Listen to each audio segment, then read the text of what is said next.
and we understand that the EACC Chair, Bishop Eliud Wabukala, is about to address the sitting there, and we are crossing over now to the EACC as it submits its scorecard, a report on its performance this year. Let's listen in. Once again, thank you, all of you. It is in this regard that faith communities in Kenya, operating under the banner of Interreligious Council of Kenya, commit to this partnership, believing that it will serve as a building block for integrity in the society and efforts in the fight against corruption. Moving forward, the faith institutions will continue to work closely with EACC and other stakeholders in tackling corruption and unethical conduct in Kenya, with the view to nurturing a society where all people embrace integrity in their public and private sectors. My brothers and sisters, as I had earlier on said, when we went into this coalition with the EACC and previously with even the NACS, I was seriously thinking in my mind, what is the best way to fight corruptions? To my opinion, we do not have an answer yet. Whatever we say here or whatever is being done is just a figmentation. We need to have a paradigm shift. The National Anti-Corruption Campaign Steering Committee and the EACC cannot work in isolation. If we as religious leaders and all major stake actors have unanimously agreed to be foot soldiers to this, we need to be sincere and we need to stand up against this. Linus said that exposure is too much. We don't see action. But my understanding of the Constitution, the little, is the EACC arrest and take the suspects to court. We've been having problems with our courts. If accused persons takes time to be tried or even receive convictions, there will be little EACC will do. They have taken from this end and taken it to people who dispense thorough justice. We need to interrogate our court systems. Why should a trial take 4 months, 5 months, 6 months? An advocate comes and says, we need to take a date. It jumps to 1 year. And in between, anything happens. We have nothing to blame EACC here. As religious now leaders, we have agreed to be part of this. We need to have a joint thorough meeting with the judicial systems and find out why trials take long in this country. With those few and many remarks, religious leaders, you don't only have to work with EACC, you also have to work with the National Anti-Corruption Campaign Steering Committee. This is a committee whose responsibility solely is to preach against corruptions, moving from one region to the other. The current chair of EACC was the chair of the National Anti-Corruption Campaign Steering Committee. He knows the game very well. And I would like us to get together, come together, and see how we can fight this monster together. God bless all of you. Thank you so much.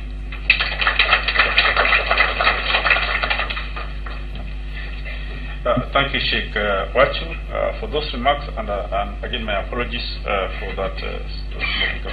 I now wish to invite the chair of the Ethics and Anti-Corruption Commission to give his remarks.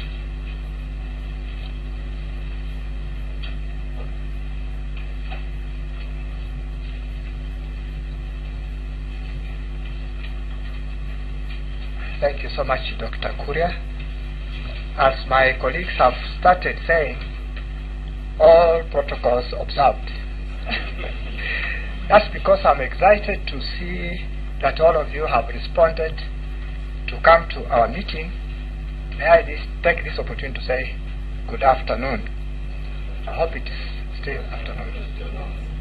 I am so delighted that you have come to join EACC and sort of start a dialogue together on how we can fight corruption. Just before I make any talks, I want to say a small story from this book. This was a book developed between EACC and the Evangelical Alliance. It's called Integrity, a Weapon Against Corruption. Now, in this book, there is a story about a rat. You know rats, eh? A rat was looking in the house of the boss at night, and as it was peeping in, it saw people putting a trap in a bag so that they can get this rat. And when it saw it, said, "Oh, there is danger in that house." So it went and told the chicken, "Today I saw our boss getting a trap in the house." But the chicken said, of course, that's not a problem to me. That's your problem. That trap cannot hold me. Then the rat again was very anxious. It went to the cow. "I saw our boss putting a trap inside." And then the cow said, "What is a trap? That's nonsense." And it was still wondering who can help. Then it went to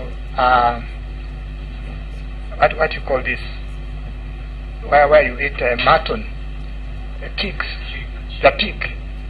And the pig said, "I'm so fat, what are you telling me?" And so the rat came back and said, "What can I do?" Now at night, a snake came in the house, and the trap got the snake. And the snake bit the boss's wife's leg, so she got poison, and she was taken somewhere. Then they said, "For the medicine of this lady, you need the soup of a chicken." So the doctor prescribed the soup.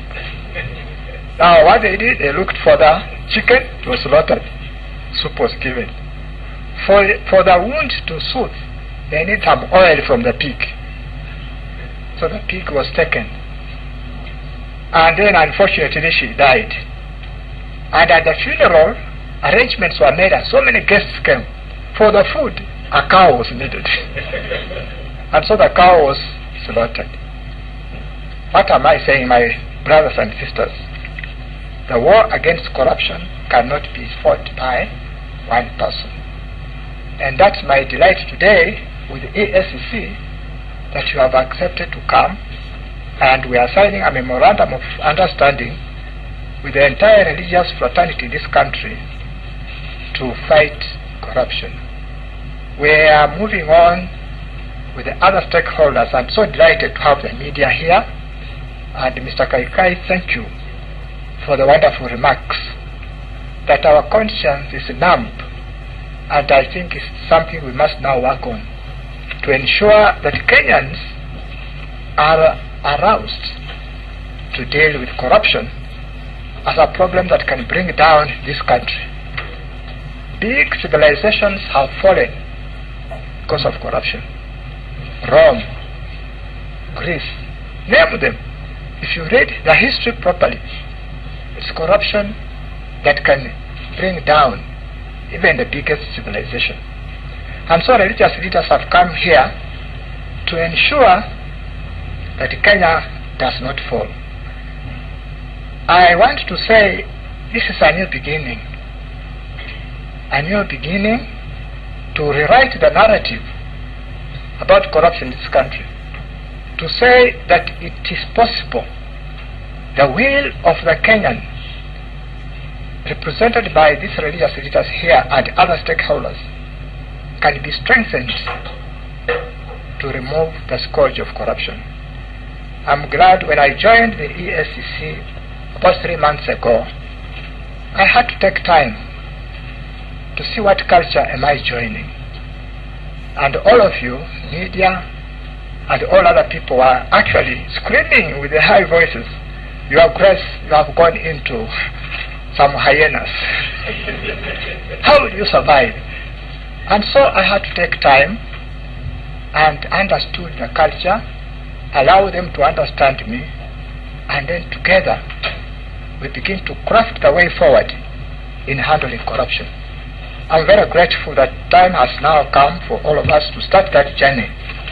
And the religious leaders have understood it so well. The international community has been very supportive. The presence of the representation from the British High Commission, Your Excellencies, thank you for coming. From the American Embassy, Your Excellency, who has sent you, thank you for coming. From the Danish Embassy and others who are actually working with us, I want to thank you that you are together to ensure that Kenya is freed from this scourge of corruption. Now, I want to thank the technical team that helped to draft what we are going to sign. And perhaps it is good if they stood up so that we give them a clap, led by Mr. Nyamoya, who was brought to us through Bishop Okinde, and the rest. Please just stand wherever you are, from NCK family, from the Muslim. Yes, those people have written something, and that's the thing we shall look at. Why can we give them a clap?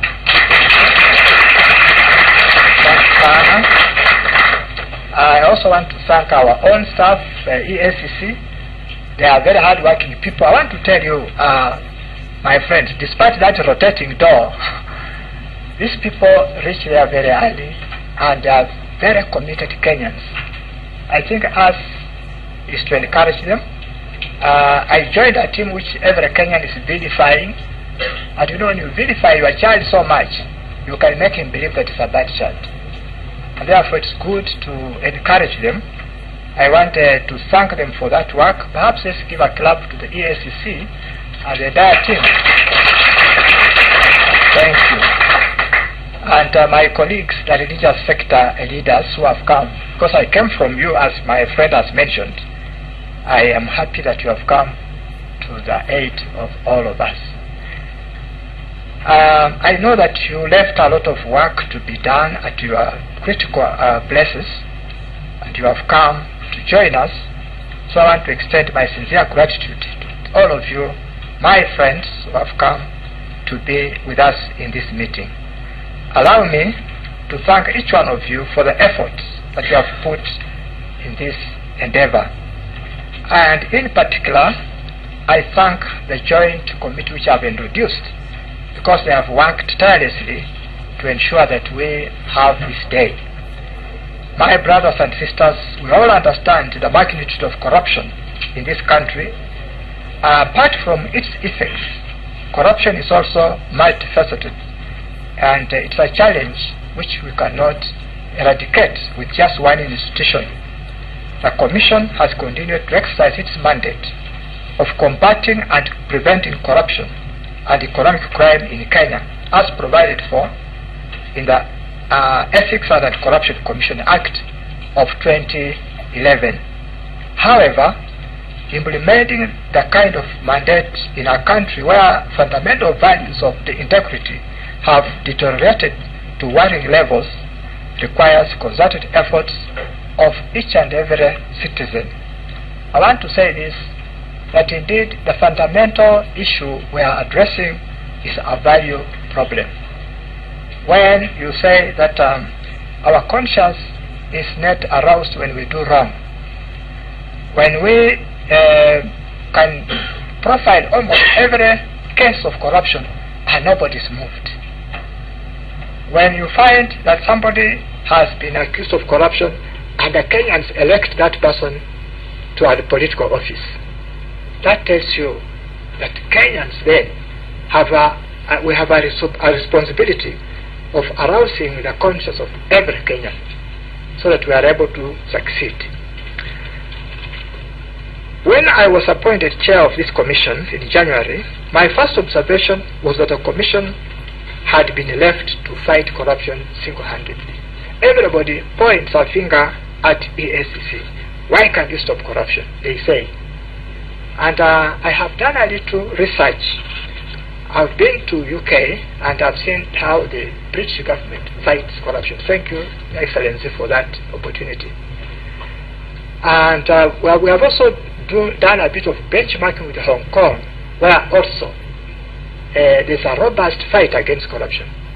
The case of Hong Kong, for example, has got about a budget of about 13 billion shillings earmarked for corruption. Right. They have got over 1,500 people employed in their commission. But it's a population of only 7 million. Now, Kenya has about 45 million now. It has a commission which employs around 600 people. And we are receiving cases about corruption every day.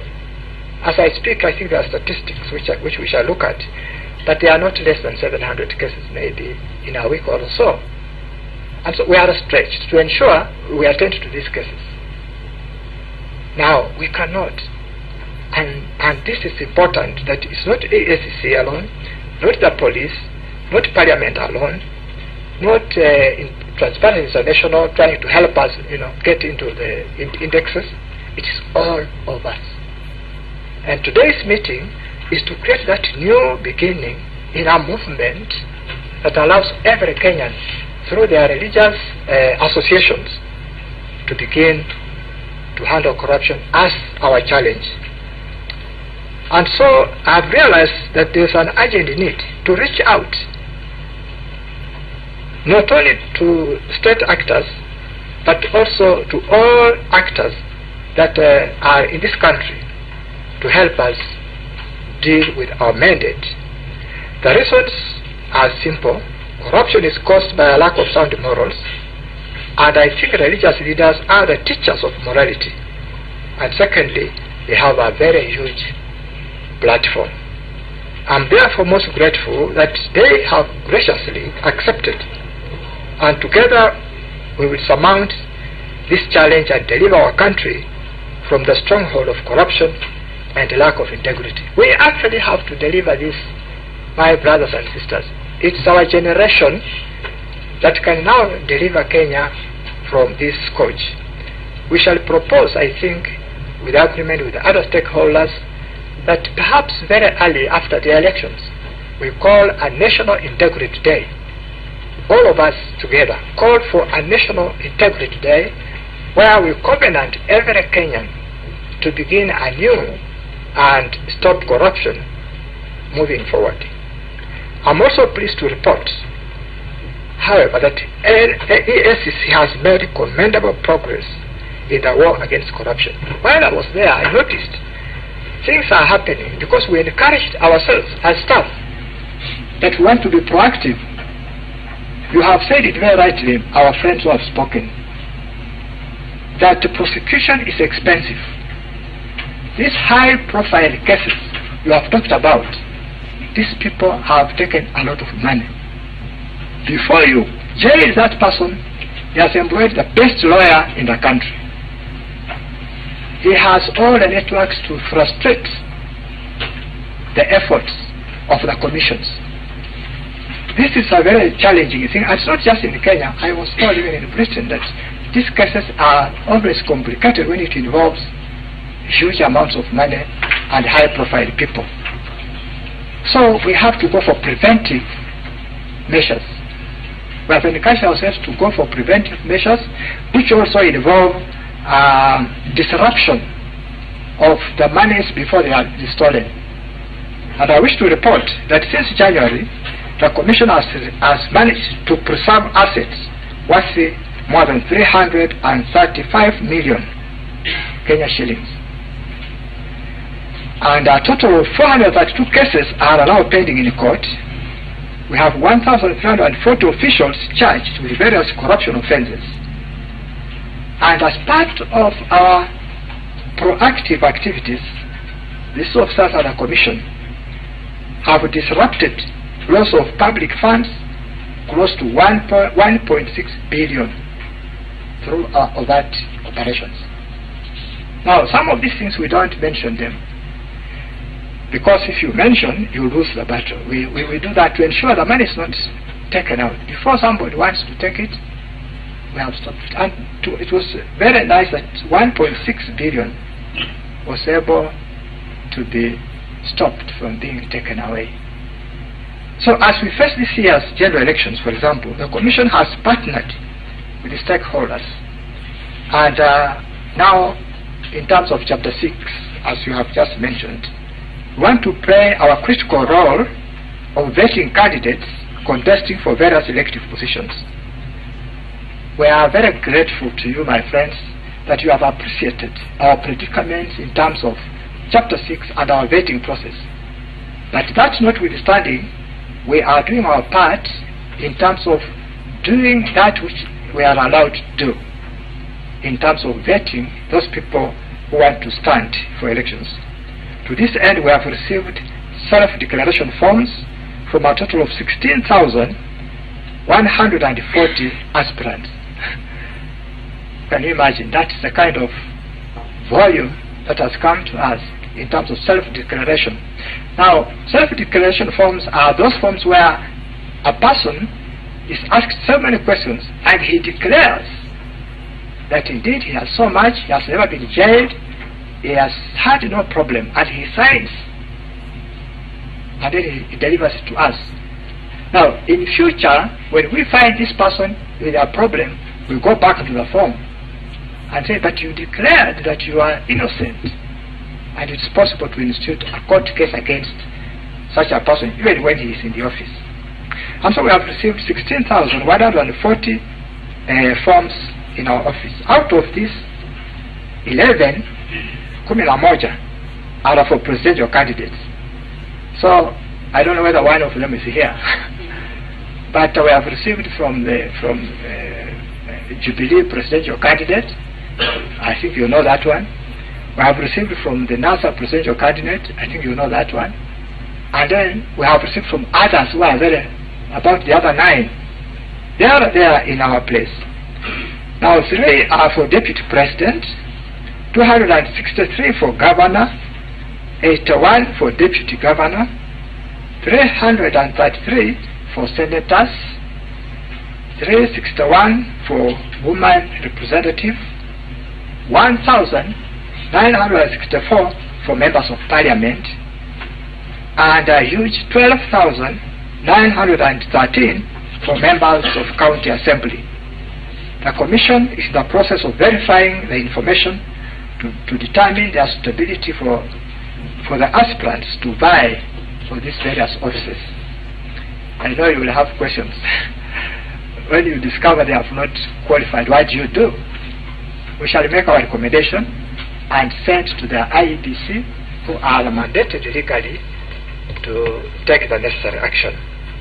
Considering the enormity of the assignment placed on the Commission by the Constitution and the people of Kenya, we have invited all of you, the faith-based organizations, the private sector, and I want to thank our brother Mani Chandaro Daktari for coming. You stand in that shoe of the private sector. We have also had a contact with the Matatu Welfare Association. We are in the process of creating the same arrangements with civil society to join us in this war. We are confident that the efforts will bear positive results. As we do this, we must focus on the values that lead to a life that pleases God. Now, what we are trying to say is that let us change the narrative of not pointing fingers, but of collaboration in order to create a critical mass of Kenyans who are opposed to corruption.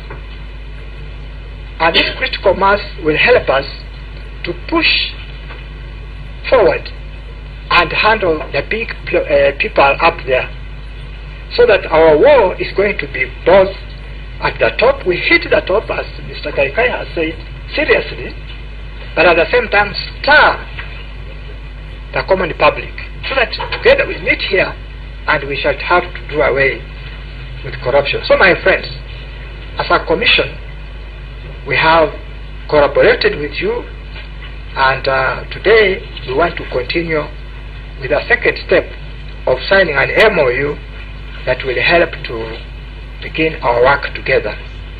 Under EACC strategic plan, the Commission has a strategic objective of establishing, maintaining, partnerships and networks, and this is part of that venture.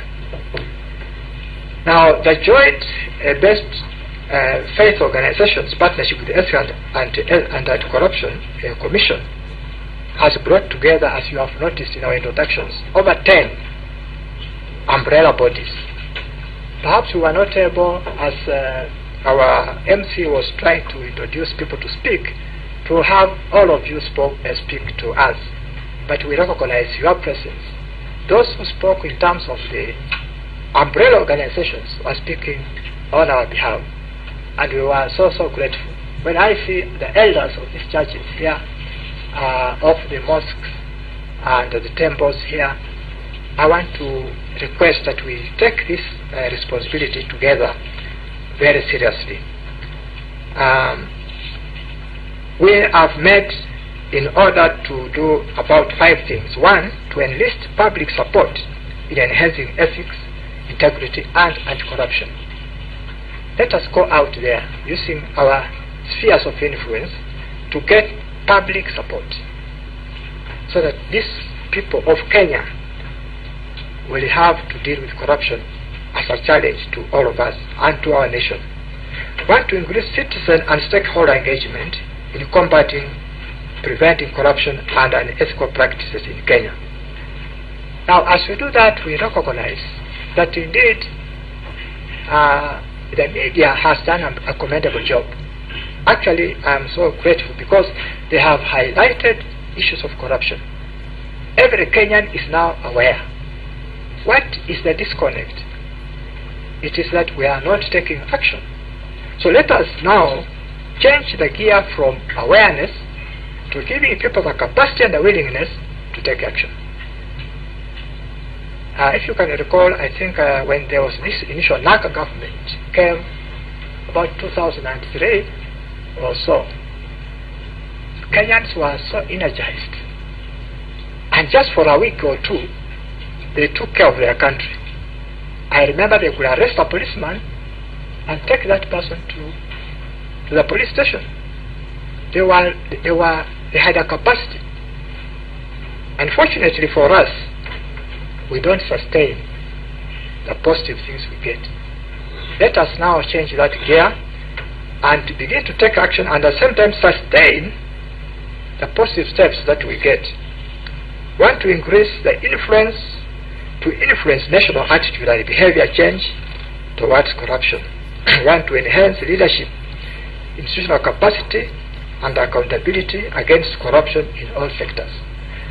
I want also to say that as EACC, we are helping various offices and sectors to strengthen their structures, to see the loopholes that encourage corruption. And we want to call upon all of us who are heads of those institutions that we need to be accountable. When corruption takes place inside our own institutions, we need to be accountable for that. Take the lead against that corruption in your institutions. We want to drive demand for improved performance, for transparency, for accountability, and even for the results in all our sectors. I think it's not good to have lip service. This time round, let Kenyans demand for results. Media, you are right when you point out things and you demand people to give results. Continue to do that, because that's one way of putting that pressure that will help us, even the courts, as they convict people, they feel safe. Because if you don't do it, those who are convicted and are powerful will fight back. Let them not use the media to fight back. Don't allow them that space, Mr. Kaikai. Because when I have put him in, don't allow him that space to fight back against the institutions that are fighting this corruption. We also want to safeguard an effective implementation of the joint strategy that we have now developed. We have a matrix that we have now come up with. Let us look at it, safeguard it, and push it forward to ensure that the local Mwananchi has taken charge of the fight against corruption. We also intend to strengthen our mandate I have had here the challenges that we have, the legal bottlenecks that exist. I think with the whole collective capacity of the religious in the country, we are capable of pushing for a legal framework that strengthens this organization. For example, we can say, let the investigation be a joint effort between all these institutions, the prosecution, and before it reaches the court, we have secured a tight evidence to make sure our cases don't flop. And for you, my fellow religious leaders, tell our Christians and our religious people that when somebody is brought to EACC, he should not come with them. You know, they escort the person. Simulaona wanabeba matawi, wana escort huyu mtu mpaka kwa Yesu. That's a wrong culture. Wacha mtu abebe nini? Msalaba yake. Because anaharibu uchumi wa nchi yetu. One of the key activities, the action plans will be targeting is the youth. You have talked about the young people, and we are grateful that you are also concerned. I think as we deal with the old people, we also deal with the young people. Because as we plant our message of good values, of patriotism, of integrity to the young, and then we deal with the old, in future we shall have a good country. And the EACC has started what they call integrity clubs, which each club in the schools have patrons, and we want to actually find out if we can get role models. And religious leaders, perhaps that's one way of making Kenya a good place. We also need to celebrate good things. We must also give hope to our people. Sometimes we talk about the bad all the time, and then we become so pessimistic. But there is hope, I think. If there are good people in your villages, celebrate them. Bring them up as mentors, as role models, and we celebrate that. Just last month, EACC was picked for something which I thought Kenyans would have celebrated with them, but nobody wanted to do that. They were recognized as the best anti-corruption agency in Africa, Commonwealth Africa, and in evidence analysis and storage, whatever it was. And then it was, thank you for the papers, you wrote it for that one. But no Kenyan. Whenever I passed, I was expecting someone to say, oh. So I think it's good to encourage each other.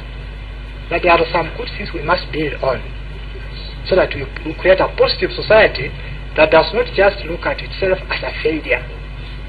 It can be alive from Satan to always be pointing to people and tell them, you are not able. You are not able. And then it clicks into your psyche, and indeed you fail. So let's give that hope to the Kenyan. And I can assure you, this war against corruption is something that is internal, as I have said elsewhere. Just Jesus told us in chapter 7 of Mark that what corrupts, what defiles, is from inside. From inside of a person, of course the Bible says inside of a man and also a woman, come evil thoughts. And these evil thoughts corrupt. One of them is greed. And that greed should be tamed, so that it does not now infiltrate the entire society. So my dear friends, as I conclude, I hope that with the launch of this joint partnership action plan, all of us will be fully equipped to reach other Kenyans and the society at large. I want to conclude with the remarks from the words, again in the Bible, that you are the salt of the earth. But if the salt loses its saltiness, how can it be made salty again? It is no longer good for anything except to be thrown out and trampled underfoot. You are the light of the world. Let your light so shine before others that they may see your good deeds and glorify God, your Father in heaven. Our work is really to give glory to God and to bring honor to Kenya. That's all that we need to look at. Bring honor to this country and give glory to God. And so with those many remarks, thank you so much for coming, and may God bless us together.